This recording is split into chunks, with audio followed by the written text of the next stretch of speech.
come in for your glory. We will lift you up. We will come in for your glory. We will lift you up. We will come in for your glory. We're moving through the Bible. And God has us following the Bible in a chronological way, is how he has the pastor following the Bible. And the next person that you get to in the Bible, I know in your Bible, it's Genesis, then Exodus. We go from Genesis, 400 years later of slavery, almost 500 years later of slavery, and we pick up with Moses and Exodus. Well, that was stuff that happened between Genesis and Exodus. And I know, hey, you only know what you know. The Bible has Genesis and then Exodus, and in your mind, and as we've been taught throughout our time in Vacation Bible School and church or what have you, that Genesis happened, then Exodus happened, and the Bible is kind of laid out in a chronological way. It is not. It's not chronological at all, not in the New Testament or in the Old Testament. That was a canonical group. That was a group of bishops who basically took all the ancient writings, put them in order. Now they tried to put them in order by, sequence of events for the most part. But there are a lot of changes to what we call the Bible today. One of the big changes is Moses is not the next character in the Bible. The next character in the Bible is Job. When we begin to look at the book of Job, it becomes very clear. And I haven't seen a commentator yet, not an educated person who looks at the Bible, who would argue with this. All of them agree that when you look at the way that Job is written, there's no mention of Israelites. It could have even been written prior to Israel, to Jacob. There's no mention of Moses. There's no mention of Pharaoh. There's no mention of these things. When you look at the language in which it's written in, he uses a word for God over and over again. It's a patriarchal word for God. What that means is it comes from the time period when Jacob and Abraham and Noah and all these people lived. And that word for God is Almighty God, which is El Shaddai. You see this over and over again. He uses the word Elohim over and over again. He uses the words of God from that period. And when you begin to look at how he is measured, y'all will keep me teaching a little bit, right? When you look at how his wealth is measured similar to what Jacob's wealth was measured in. Abraham's wealth was measured. How many camels, how many sheep, how many oxen. So we're looking at a period of time that predates Egypt, predates the children of Israel going into Egypt. And so, got to get this now. The next person that we come to in the Bible in chronological order is Job. And I just want to read the first chapter, first few verses out of the first chapter of Job, and then we'll jump into his story. We're going to cover the entire, got to get this now. We're going to cover the entire chapter today. You should go back and read Job. Job is packed. I cannot pull out all the wisdom. The challenge that I've had today is to narrow this down to where it can fit inside of a sermon. This book is packed with wisdom if you're going through.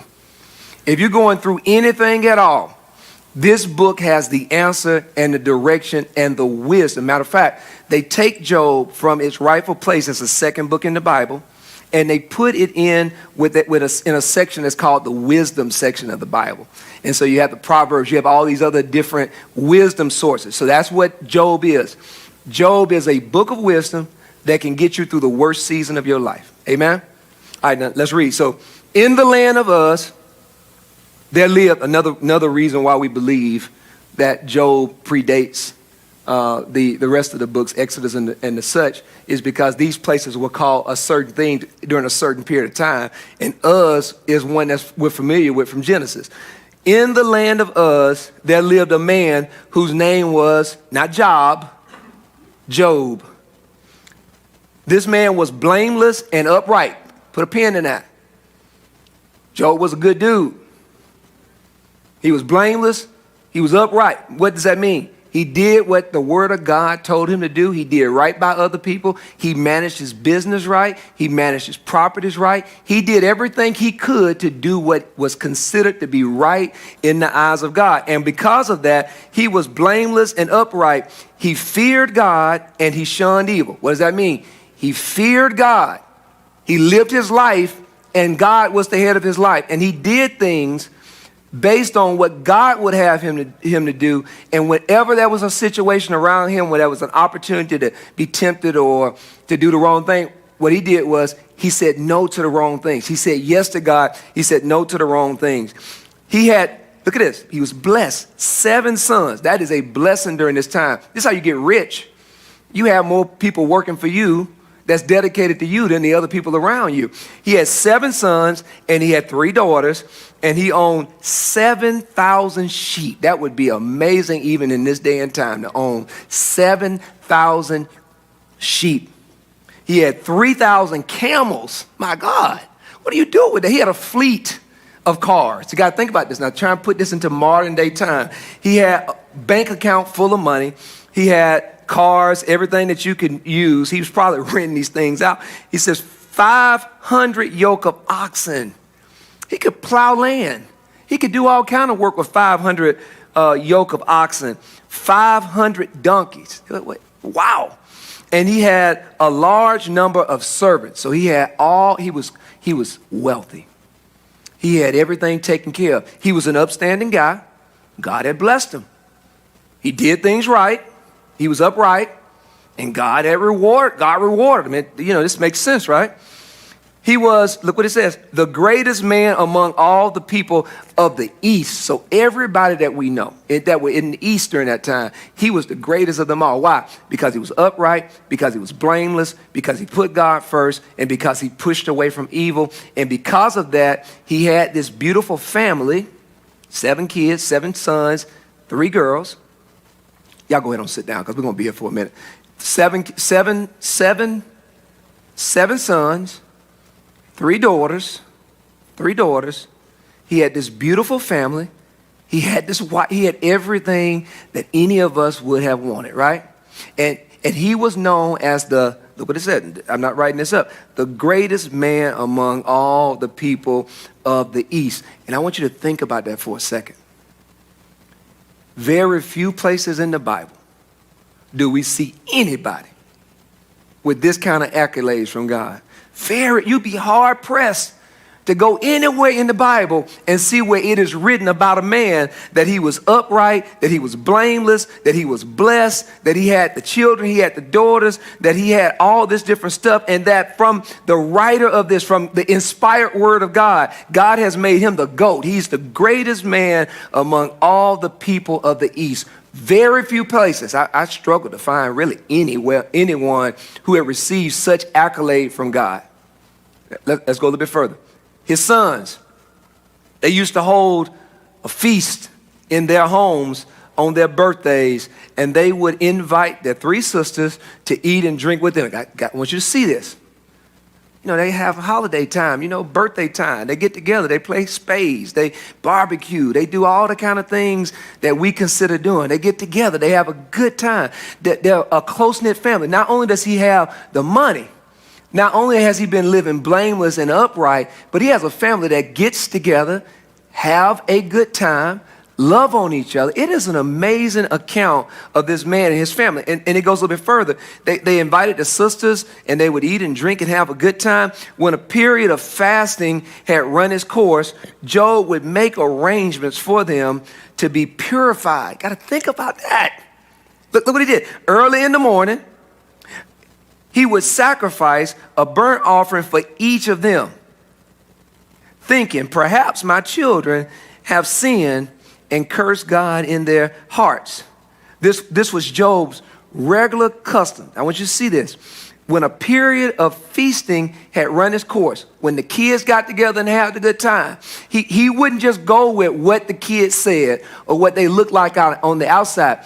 It's showing that not only was Job a great businessman, not only was Job a great man of God, upright and blameless, not only did he have a whole lot of stuff and was blessed, was the greatest, but Job was a great father. He loved these children.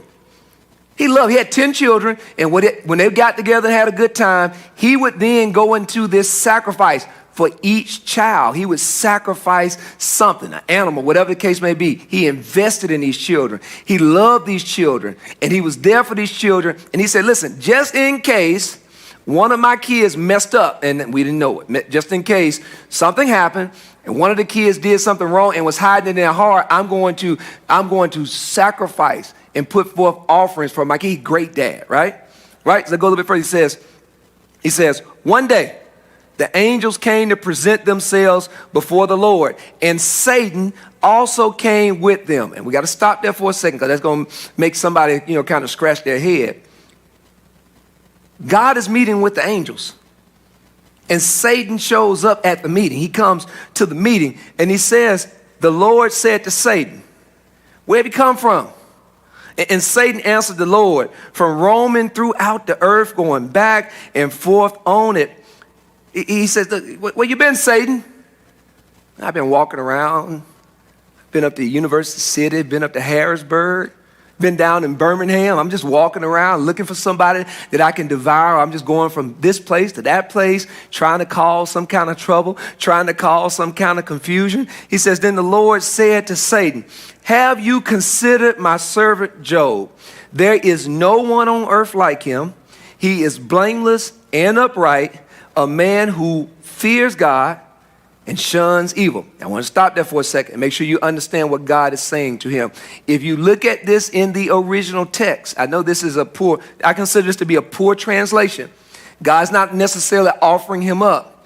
God is acknowledging the fact that Satan has been looking at this man, that Satan has been trying to get in, trying to hurt this man. And God is acknowledging that fact. If you look at it in the pure Hebrew, let's go a little bit further. It says, does Job fear God for nothing? Satan replied, have you not put a hedge of protection around him and his household and everything he has? You have blessed the work of his hands, so that his flocks and herds are spread throughout the land. But now stretch out your hand and strike everything he has, and he will surely curse you to your face. This is what he's saying. He's going to curse you to your face. The Lord said to Satan, very well then, everything he has is in your power. Look what he says, but on the man himself, do not lay a finger. Let's pray. Father God, we come to you now in the name of your Son, Yeshua the Christ. God, we come praying and believing in your promise, and that is that you will never leave us and that you will never forsake us. God, we come acknowledging the fact that the wisdom of the book of Job tells us what we already knew, that in this world we'll have seasons of trouble. There'll be seasons of rain. We'll have seasons in which things come at us from every direction. But in the midst of that, your promise is, in the midst of those seasons of rain, in the midst of those rainy seasons, that we do not have to be overwhelmed, because we have a God that's already overcome the rainy season, and that you promise us peace. And so, God, we're praying today that you would allow us the ability to see how we can take heart in the midst of our rainy seasons. And so we can stand, we can be everything that you've called us to be in Christ Jesus, and that you can get us through those seasons, God, in which the rain won't stop. And we pray this now in the name of the Father, the Son, and the Holy Spirit. I want to talk with you guys today from the topic of being overwhelmed by rainy season. You know, as I began to look at this story of Job, it began to teach me some things. We're continuing in our series called Overwhelmed, of course. And I want to just look at the life of Job. And as I began to look at the life of Job, I began to see that Job is caught up in what I consider to be a rainy season. It's a time in which the rain just keeps coming, and it keeps coming from every situation. And as I began to study rainy seasons, wanted to understand, do a lot more teaching today than preaching. So you just go ahead and get your pen out. Listen to me. As I began to study rainy seasons, I began to see this one thing that is very clear to me, that rainy seasons occur outside of the control of anybody else. It's an amazing thing. I began to study the El Nina and El Nino, those different storms that come in, they come out from the Pacific Ocean, they come through and they just rain all the time for seasons. Uncharacteristic rain. in the midst of a beautiful summer, when it's supposed to be hot, when everything is supposed to be going well, all of a sudden you look up and there's not a day of rain, not a week of rain, but a season of rain. And it comes from literally out of nowhere. What happens? I began to study this phenomenon. In the Pacific Ocean, there's this fight between hot air and cold air. That's what causes an El Nino. There's this fight between hot air and cold air, and they're kind of going around in circles trying to win. There's this war almost going on between hot air and cold air. And the war that's going on with it between hot air and cold air causes this water to just get pulled up into clouds. I'm talking about tons of water. This thing is happening over the Pacific Ocean. So it's pulling tons of water. And depending on how fierce the battle is, the more water that gets pulled up into the clouds. And what it's doing is it's just making all these clouds. And then all of a sudden, the wind comes in. You have all this moisture, hot air, cool air, and all this moisture that's being created. And it's getting pulled up into these clouds, and it's creating these storms. And these storms are then blown onto the land.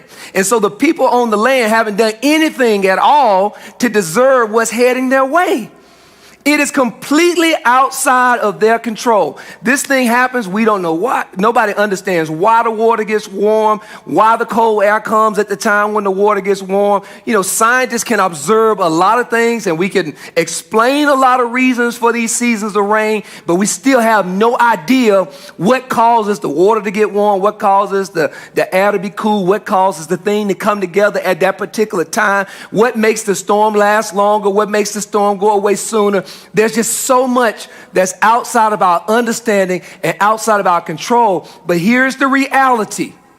If you live in the place where this storm comes, it will change the way that you live for a period of time. And you have no idea. You have no idea how long it's going to rain. You have no idea. But this is what's going to happen. If you have a leaky roof, if you have an issue in your roof, your house is going to be in trouble. If you stay in a low-lying place, if there are a lot of rivers and stuff around you, there's potential trouble. And it doesn't have anything to do with you. It doesn't have anything to do with where you live. It doesn't have anything to do with what you did, what you threw away. It has nothing to do with anything. It is completely out of your control. And the only thing that you can do is prepare, is to do those things that you can do to kind of, you fix your roof and you get your raincoat out. You put your windshield wipers on. The only thing you can do is prepare, because when a season of rain, when a rainy season comes your way, you cannot press a button. Prayer won't necessarily stop it. Nothing can stop it until that cloud runs out of water and that storm passes. Here's the reality, guys. Some of us are just like Job.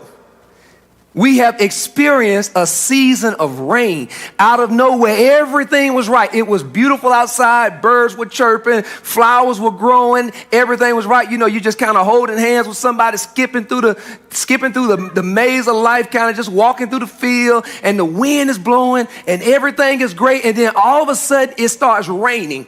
And it does not stop raining. You got to understand this. It starts to rain inside of Job's life. And listen to me. It does not stop raining. God sits down with his adversary. God sits down with the enemy, and he begins to talk to the enemy. And the enemy says to God, if you get rid of your protection on God, don't you have a hedge of protection around him? How does the enemy know that God has a hedge of protection around him? I'll tell you how. Because he went to him before, and he tried to get into the hedge. And hey, I can't get to this person, God, because you have your hand around him, because you are covering him right now.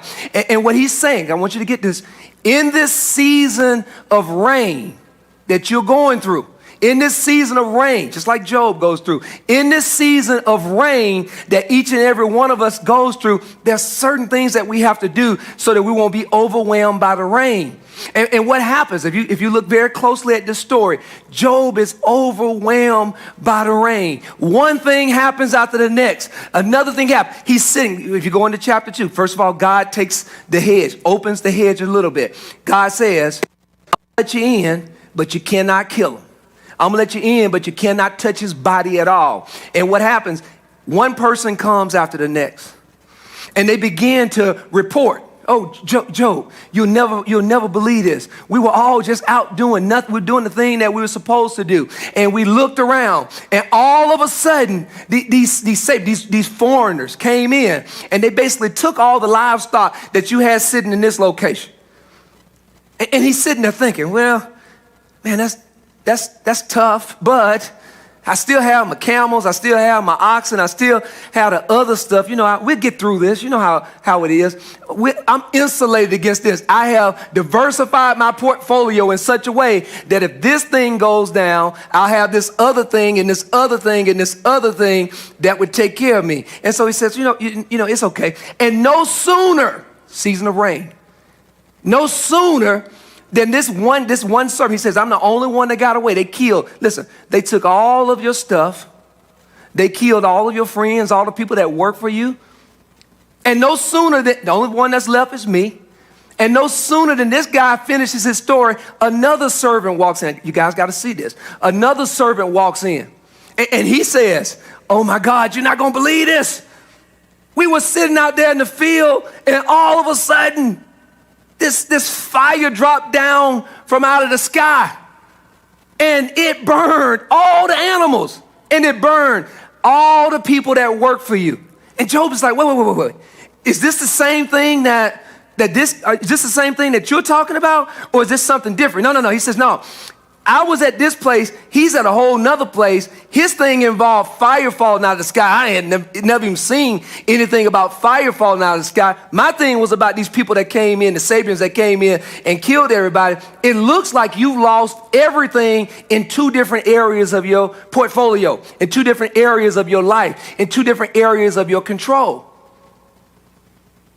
And you got to imagine, Job is sitting there, but he's thinking, you know what?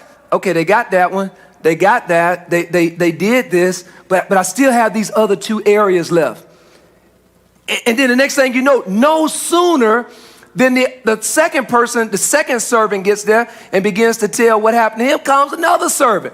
And a whole nother Chaldeans, a whole nother set of people have come in and have taken away your stuff. They've destroyed the people who were there. I'm the only person left. All your servants are now gone from 3 different locations, from 3 different areas. And everything that you owned in those 3 different areas is now gone. And listen, there's nothing that you can do to get these things back. They are gone for good. And I'm the only one, me, this person, and this person, of all the cattle, of all the oxen, of all the sheep, of all the goats, of everything that you had. I am the only person. We're the only 3 people that are left. And you got to imagine this. Job is sitting there. He's like, wait. I've lost all of my resources. I've lost everything that I have. All that I have, only thing that remains is 3 servants. 3 servants. And so he goes a little bit further. He's sitting there. He's got. I want you to kind of imagine, trying to get this where you can imagine what's going on here. He gets to this place where he's thinking, you know what? That's okay. God blessed me in the past. He gave me these seven boys and 3 daughters. Hey, we just have to start over. We get back in the fields. We get back to this place where we can, get to working again. We get back to this place where we can get to, planting again and buying some more. All I need to do is buy a couple of, it only takes a couple of oxen. The next thing you know, you have several oxen, and I've got boys that can help me. And while he's processing this, I want you to understand this. While he's processing this season of rain that's coming at him, and while he's trying to make it right inside his head, and while he's trying to stay encouraged, somebody else comes to the door. I got bad news for you, Job. I was at the house partying with your kids. I was at the party. It was a birthday party. Everybody was having a good time. Everything was going great. Everything was going fine. And then all of a sudden, the wind started blowing. It didn't make sense. We never seen anything like this before. It shook the house in such a way that the house began to shake. I was able to get out of the house. But listen, all the servants and all of your children, all 7 of your boys, all 3 of your daughters, They were crushed in the wind. The wind knocked the house down. It said it shook it from the corners of the house, and it caused the house to fall down. And you have lost, got to get this now, you have lost all your children. And I want you just to think about it from Job's perspective. Everything that he's worked for is gone. Everything is gone. Everything that he's worked for, everything that he's put his hand to, everything that has come out of his body, all 10 of his children are gone. Everything, all of his effort, everything he's done. Job is in a rainy season. And listen to me, guys.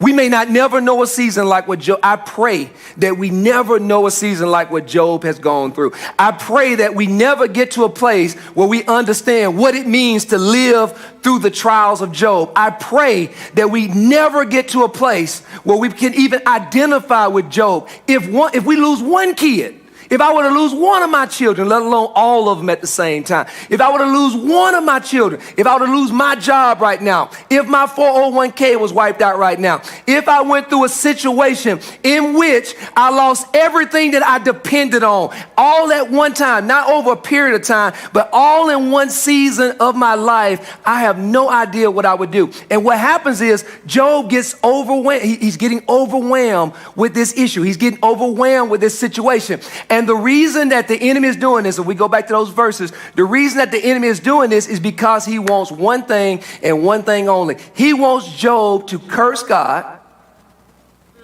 and walk away. He's after Job's commitment.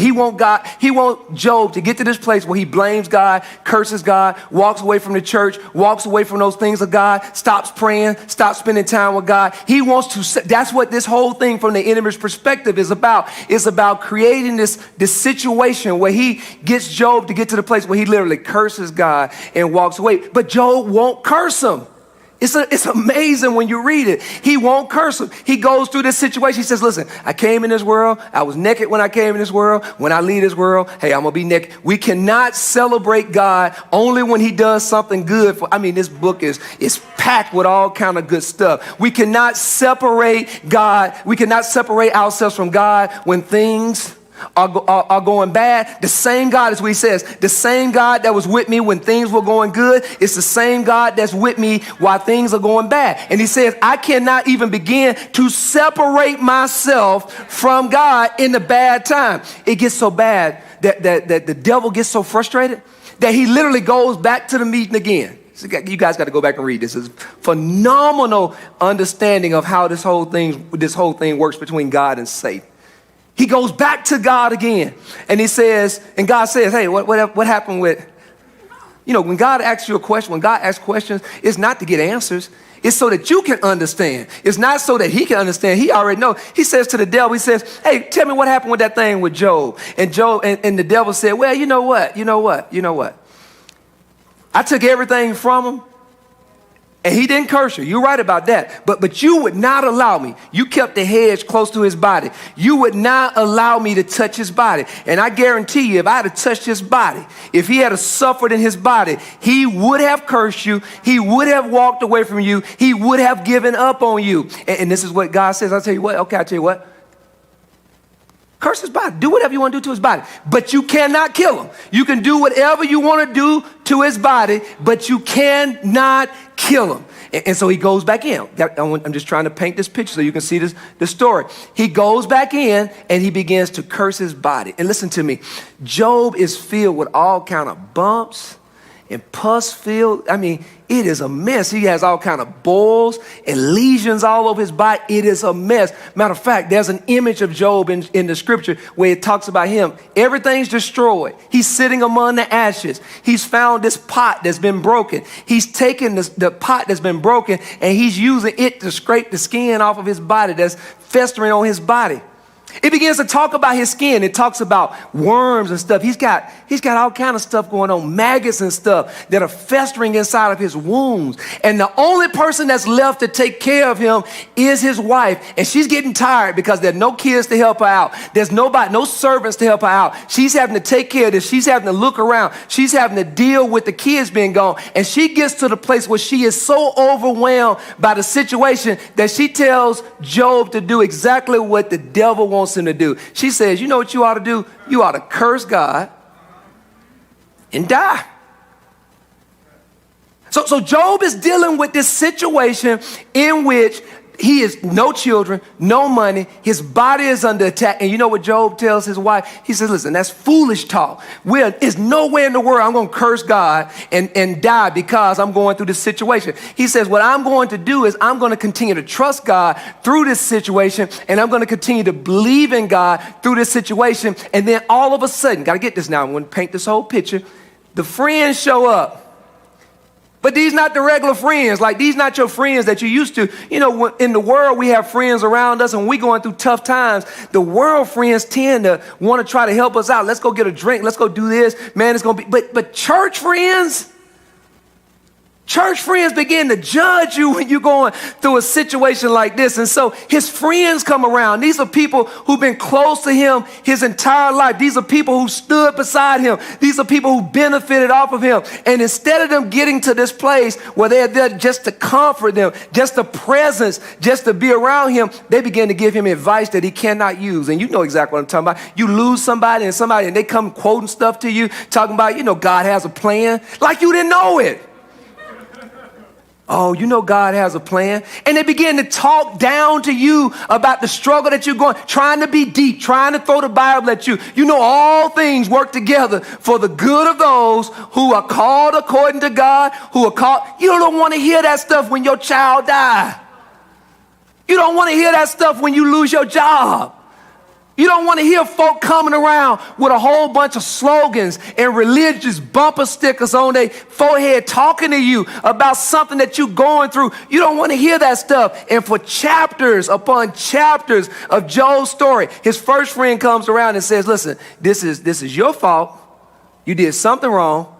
You need to figure out exactly what you did wrong. You need to ask God to forgive you. That's better than the second friend that came along. The second friend comes along and he says that you messed up and your kid, you're a hypocrite is what he called. You're a hypocrite and your kids were hypocrites. And the reason why your kids died is because they were hypocrites, and these are friends. These are folk of God who's supposed to be encouraging you through your season of rain. That's why I tell people, you don't need advice during your season of rain. You need just people to be there with you. You don't need words. You need presence. You don't need folk to come and tell you a whole bunch of stuff to get you through something, because words won't get you through it. Even if God himself told Job, the reason why I killed your kids is because I'm testing you. The reason why I killed your kids is because I'm taking you through something, because I'm going to give you something better in the end. That makes no sense. It doesn't make sense when you got 10 caskets in front of you.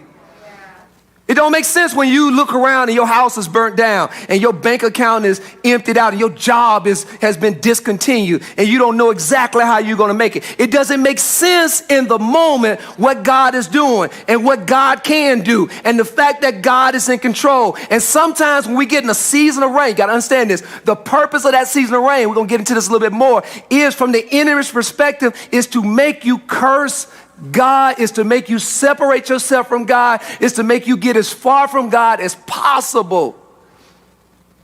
There's some lessons that we learn from Job about the rainy season that I want to make sure you get. You got to go back and read this. I cannot cover everything. You got to go back and read this. But listen, Job gives us some lessons.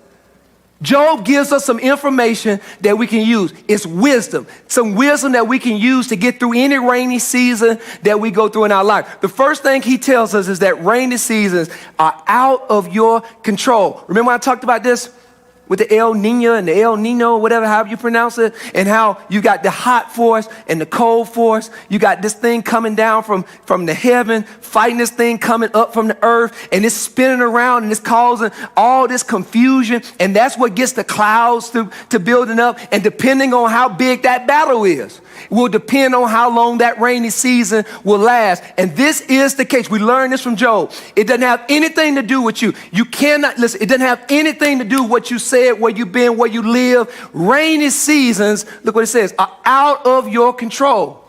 I like what Paul says about this, and we're going to come back to this again at the end, this Ephesians verses. He says, for our struggle is not against flesh and blood. That's the problem. We're struggling against flesh and blood. You arguing. Listen, let me tell you something about pain. Pain will make you say some mean stuff to some people that you love. Trust me. Pain will make you say some mean stuff to God. Pain will make you do some mean stuff in the flesh. But this battle, the thing that's happening, the storm that's brewing inside of your life, the rain that's happening inside of your life, the losses that you're experiencing, the thing that you're struggling with, it is not about the physical thing that you see. You are trying to attack it from the, it's not the child that you should be attacking. It's the storm that's happening around the child. It's not the finances that you should be attacking. It's the storm that's happening around your finances. It's not the loss that happened. It's not the person that died. It's the storm that's happening around that situation where you've lost that person that you have to be focused on. And so many times we get so focused on the flesh stuff, on the blood stuff, and the reality of it is being focused on the flesh and the blood doesn't help you when you're going through a season of storm. He says it's not about flesh and blood, but look what it is. It's about rulers, it's about authorities, it's about powers of this dark world and against the spiritual forces of evil in the heavenly realms. Listen to this now. I'm just tying this all together to you. Satan shows up where? In the heavenly realms. God is meeting with who? The angels in the heavenly realms. And there's a spiritual fight that's happening in Job. It's manifested in Job's life. It started out somewhere in this heavenly realm, just like the storm starts out in the Pacific, but it's manifesting on the land. It's manifesting inside of his life. There's some things that are happening inside of your life because God is fighting with the enemy for you, because God is continuing to keep that hedge of protection around you. And this is what you need to understand. The hedge of protection has not been removed because the storm is present. That's good. The adversary was allowed to come in as far as God would allow him to come in. It's out of your control. I get it. This storm is out of your control. But you need to understand it's within somebody's control. Not only do you need to understand that they're out of your control, but you need to understand this. Got to understand this. Rainy seasons are unavoidable.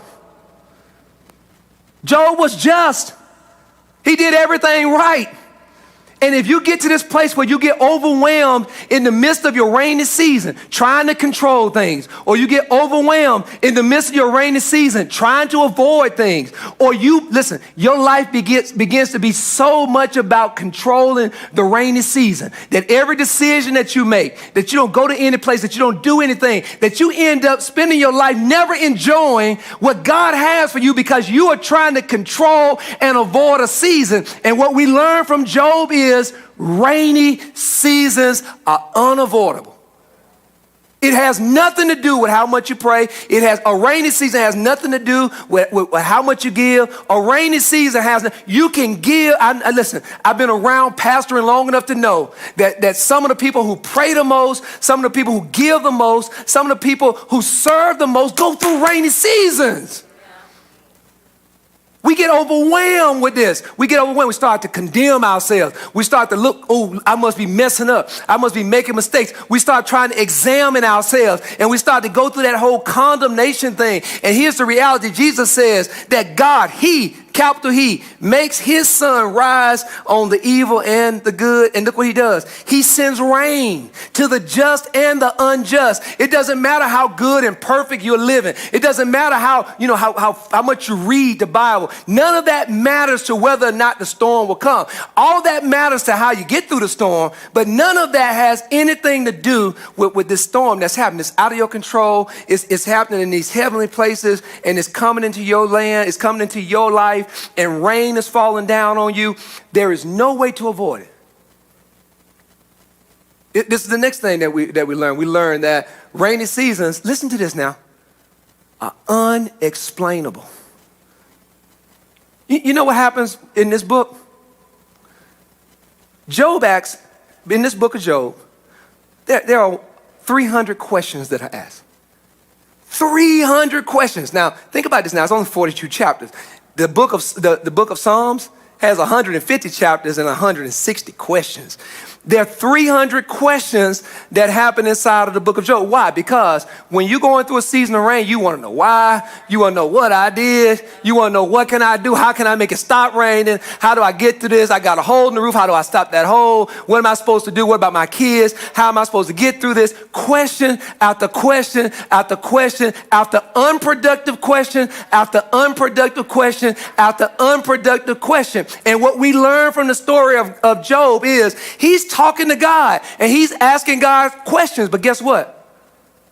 God's not answering the questions.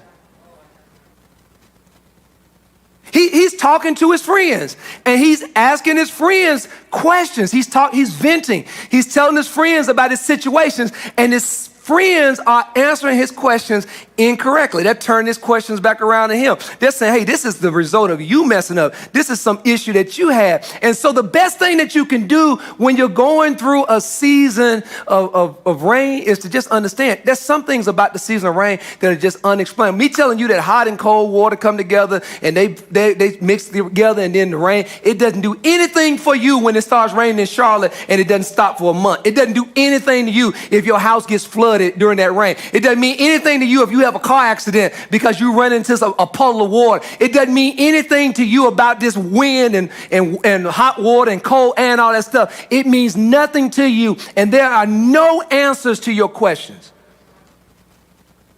There's some things that are just unexplainable. Look what he says. Some things are hidden. They belong to Yahweh or our Elohim. There's some things that are just God understands. You couldn't even begin to wrap your brain around. This is what I like about this story. When it gets toward the end of it, God begins to ask Job a lot of questions. And he begins to say, were you there when the stars were hung and the measurements were done? And he goes through all this stuff, built mountains built. He goes through all these questions. He's asking Job all these questions about where he was and was he there? Does he understand all the stuff that he should understand? Because look what he says. The things that have been revealed in these teachings belong to us and to our children forever. We must obey every word of these teachings. And what he begins to say is, you do not have a command of what I presented and revealed to you. You can't even understand how the sun works and how you just got theories. You don't really even understand. And yet still, without even understanding what's been revealed to you, without even being able to follow and understand everything that I put before you, now you're going to question me. Now you're going to ask me, why am I doing this? Why am I moving this way? Why did I send rain? Why did I allow this to happen? This is the reality of it. This is the reality. You're going to go through some seasons of rain, and the worst thing you can do is ask a lot of questions. Is spend time trying to ask a lot of people, to seek out people, seek out psychics, seek out all kind of foolishness, reading horoscopes and doing all. Think about the stuff we do when we're going through a season of rain. We turn to folk with cards so they can read into our season and tell us what we're doing wrong.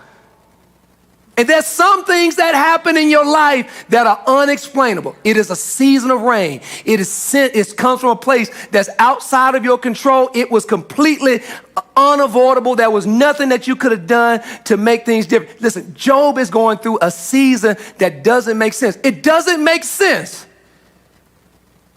that Job is talking to God, and God is talking to his adversary instead of answering his question. It doesn't make sense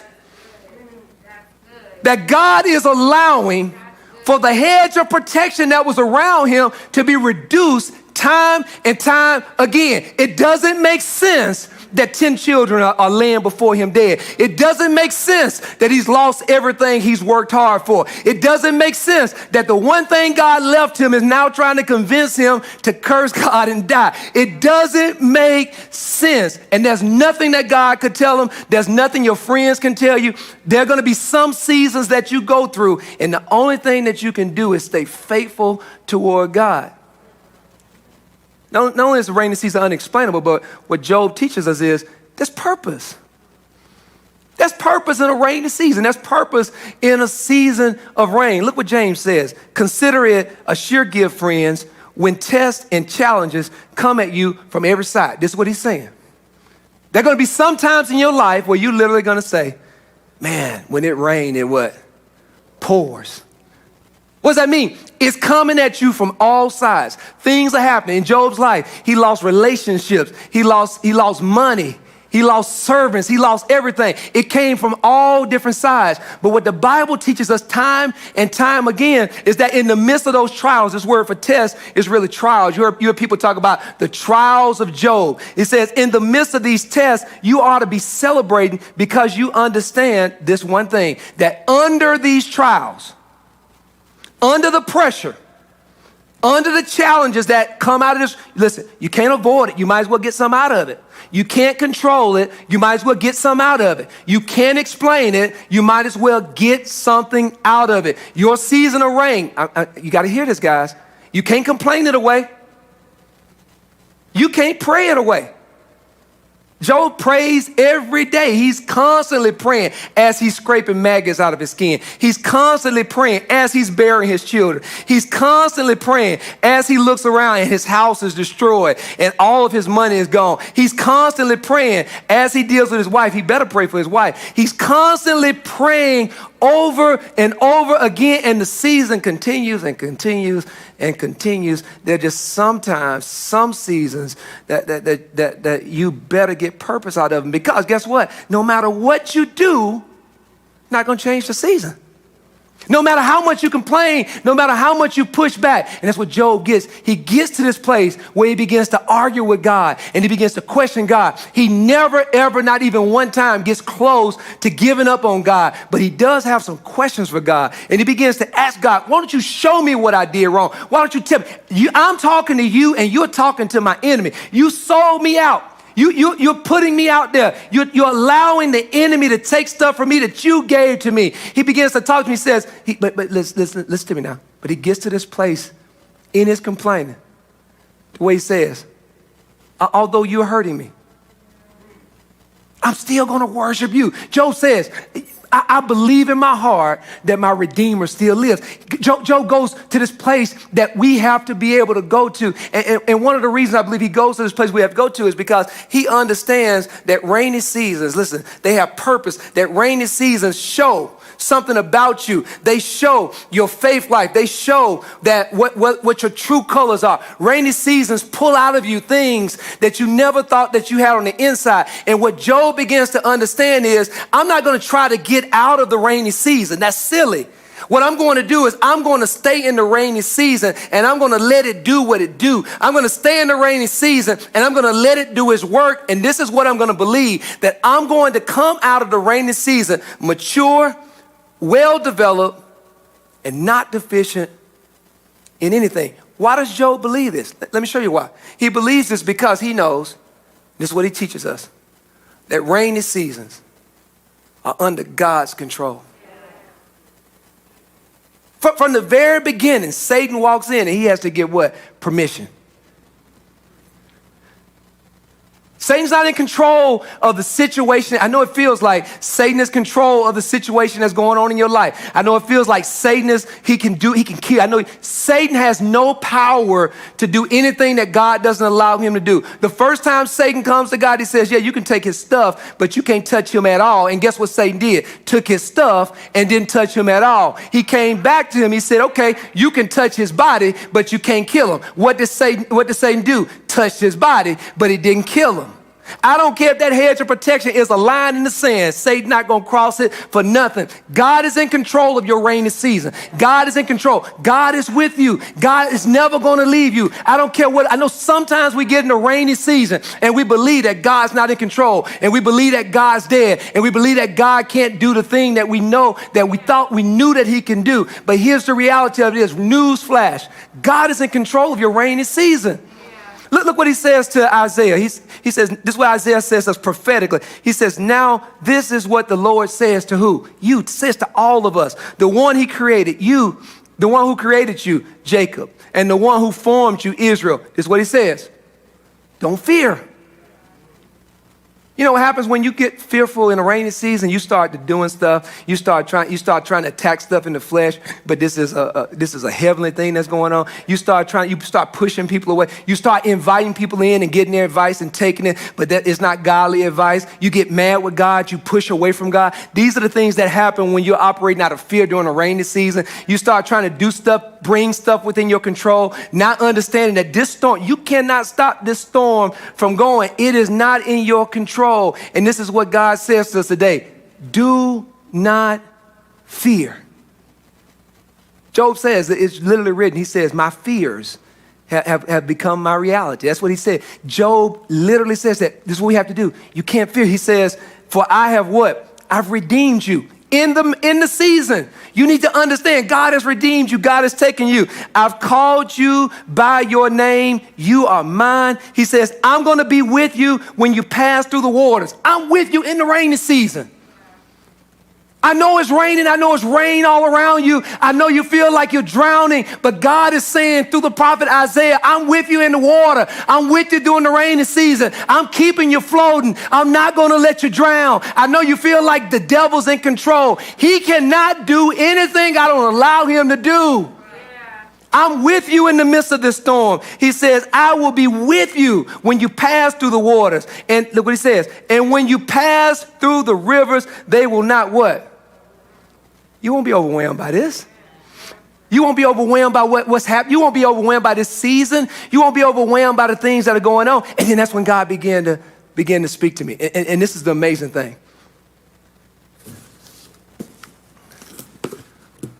Pull this over here.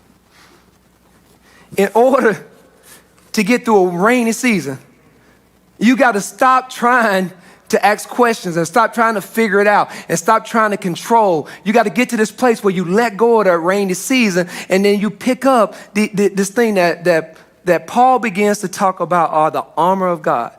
And as I began to look at this armor of God thing, it began to look like a rain suit to me. I began to see some things that we can do in order to be just like Job. Look at the first thing that I want you to do. This is what he says. He says, finally, be strong in the Lord and in his mighty power. He says, put on the full armor of God so that you can take your stand against the devil's scheme. That's what you have to do. You have to put on the full armor of God. Instead of you trying to make it stop raining, instead of you trying to ask a lot of questions, instead of you trying to figure out a lot of things, stop wasting your time and start preparing yourself by putting on the full rain suit, the full armor of God. Because this is what you're going to have to be able to do in the rain. You are going to have to be able to stand. You're going to have to be able to, you can't stop the rain from coming. You can't stop the rain. You can't slow it down. You won't have any control. You can't explain it. You won't be able to ask enough questions as to why this happened. The only thing that you can do is you can stand through the rain, is you can make it through the rain, is you can make it through the storm, is that you allow for the storm to bring purpose into your life, that you allow for the storm to set you up for the next period, for the next season when it's not raining like it is.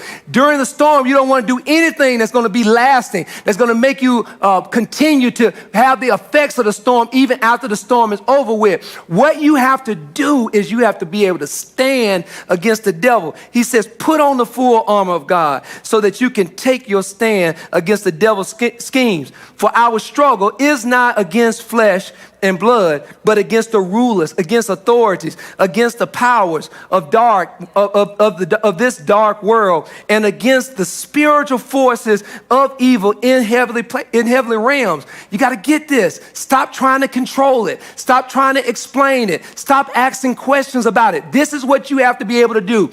You have to be able to stand against the wildest schemes of the devil, who will try and take. He'll try and take everything. He'll try and take your children. Trust me, he'll try to take my kids from me. He don't have to kill your kids to take them from you. He'll take your job from you. Surely he'll take your job from you. You could be doing upright and just and everything else. They'll come in and fire you and leave every clown that's stealing and doing everything inappropriate. They'll fire you. Do you understand that? You can't build or protect. You can't make enough money. Job had all this money. It was worthless at the time the storm came through. Do you understand what I'm saying? I was looking at Steve Jobs. He had billions of dollars when the storm came in. But pancreatic cancer is a storm money can't buy. Money can't fix. It doesn't matter how well you insulate yourself. It doesn't matter how just you are. Storms are unavoidable. Seasons of rain are unavoidable. They're unexplainable. And they're out of your control. And the only thing that's in your control, I'm trying not to get too excited. The only thing that's in your control is your ability to stand against whatever the enemy tries to scheme, tries to do to take you away from God. Let's go a little bit further. He says in verse 13, therefore, put on the full armor of God so that when the day of evil comes, you may be able to what? Stand. You may be able to stand your ground. So when it starts to rain inside of your life, you're not laid out crying and asking questions and doing all the stuff that we do not see in the life of Job. You're not Job's wife talking about cursing God and doing the thing that the enemy wants you to do. But you're able to stand regardless of how much rain is coming. He says, and after you've done everything, after you've done everything that you can do, after you prayed, after you've cried, after you went to church, after you tithed, after you filled out the job applications, after you buried that person, after you've done everything that you can do, it's time for you just to stand and rest assured that God's going to get you through this season, that God's going to get you through this storm, that the enemy is not in control of this storm, that God is still in control of your situation, that He's with you in the storm. He won't let you drown. He's with you in the water. He won't let this situation overwhelm you, not even this season. He says, what I need you to do, again, stand firm then. But how do I get to the place where I can stand firm in the midst of the storm? Well, this is what I have to do. I have to begin to put on the equipment for rainy days. I have to begin to put on the equipment to get me through the storm. What does that look like? With the belt of truth buckled around your waist, with the breastplate of righteousness in place. This is what he's saying. You're going to have to get you a rain jacket. And not just some any kind of rain jacket, but you need one for this storm in your life. You need one with the belt of truth around it. Something that can wrap this thing close so if the wind comes in, water won't be able to go in. He says, this is what I want you to do. I want you to cover yourself with righteousness. I want you to do the thing that you know is right. I want you to cover yourself with righteousness. And I want you to wrap the truth. So when people come around you and they try to take your coat off, your righteousness off, they try to get you to do something that's unrighteous in the middle of the storm, to get you to curse God or something like that. Here's the reality of it is your righteousness will be tied around you with the truth. And so you'll be able to say, even though He's slaying me, I still can stand. You'll be able to say that no weapon, it doesn't matter what the storm looks like. It doesn't matter what you're going through. No weapon is going to prosper against me because I've got the belt of truth wrapped around me and His righteousness is covering me. He says, not only that, but you need to put on your feet the shoes of peace. You know, that's a shoe that's used for rainy season. And what Paul is telling us is, during the rainy season, you need to stop being mean, stop being angry, stop being upset. Rainy seasons are the time for you to be at peace with as many people as you can. Rainy seasons are the time for you to speak into people's life. You know what happens at the end of the story? Job begins to pray for those people, those friends that were making him feel bad. And you know what God does? He blesses him double for his trouble. It didn't happen until Job put on the shoes of peace, until Job started to pray for the very people who made him feel bad during his rainy season. You got to put on the shoes of peace. Not only do you need to put on the shoes of peace, but you need to get to this place where you take out the shield of faith and the helmet of salvation. And I was looking at this. They make this rainproof hat. This helmet of salvation, yeah, it'll cover your head, right? But sometimes in a stormy season, rain kind of comes in every direction. And so you need something to cover your eyes. You need something to cover your face. You need something to cover your mouth during a rainy season. You need something to cover you. And what you have to do is you have to put on the helmet of salvation. You have to think salvation. You have to think grace. You have to think about what God has done. You have to remember that God will never leave you, that God will never forsake you. You have to remember that God so loved you that He gave His only begotten Son. But not only do you have to remember it, but you need to shield. You need to watch out. Because the enemy is going to try to shoot stuff into your eyes. And he's going to try to make you look at your situation and think things are far worse than what they are. He's going to try to shoot stuff inside of your ears. And he's going to try to make you think that things are worse than they are. He's going to try to make you curse God out of your mouth. So you need something to protect your face. It goes a little bit further. He says, I need you to pick up this prayer. And I want this prayer to be in the spirit. I want you to get to this place that regardless of the situation that you find yourselves in, that you're praying. Look what he says. I want you to pray with all kinds of prayers, and I want you to make all kinds of requests. And here's the final thing he says, and we get ready to get out of here. During a season of storm, you have to stay alert.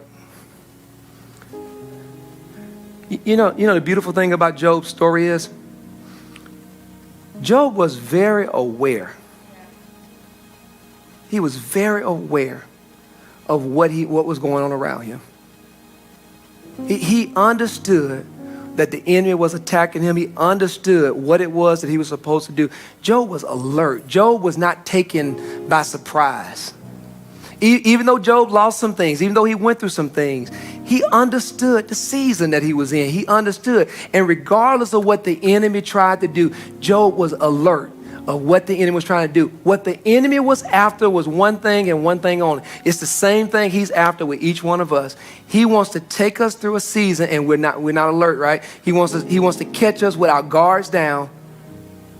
He wants to send a season of rain. And he wants to make you make a bunch of bad decisions that will make you separate yourself from God and from the people around you. He wants you to not be alert of the advice that you're receiving. He wants you to look at things that look like an opportunity, and he wants you to make a bad decision. He wants you to go out and do something bad that makes you ultimately get further away from God. This is what it's all about. This is what the rainy season is about. But here's the amazing part of it. The amazing season also has a purpose for God. God uses the rainy season that you went through to build your character.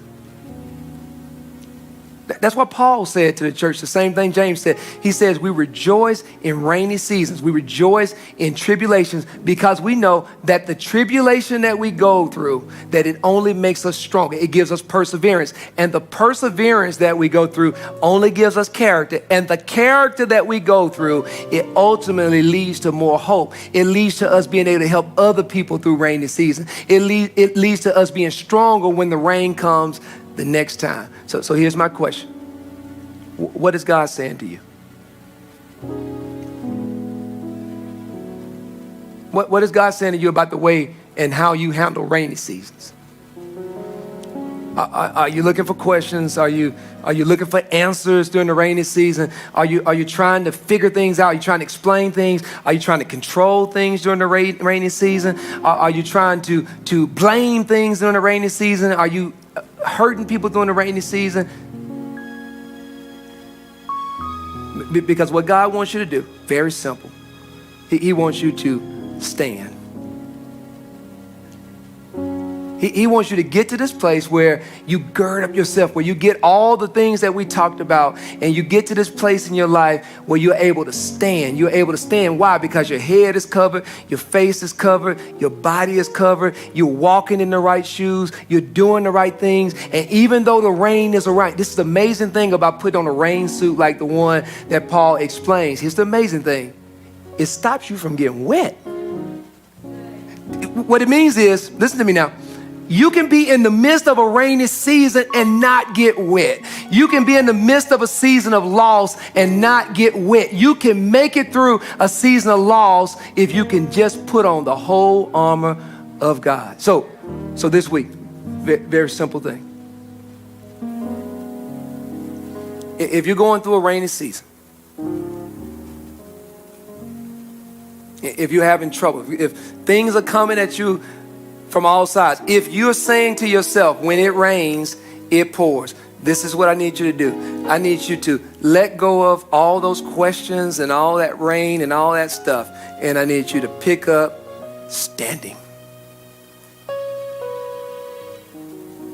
I want you to imagine, what would your life be like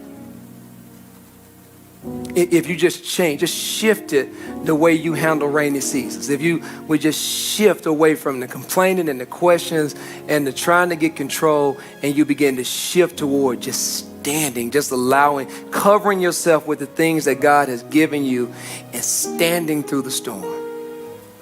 To God be the glory. Amen. Amen.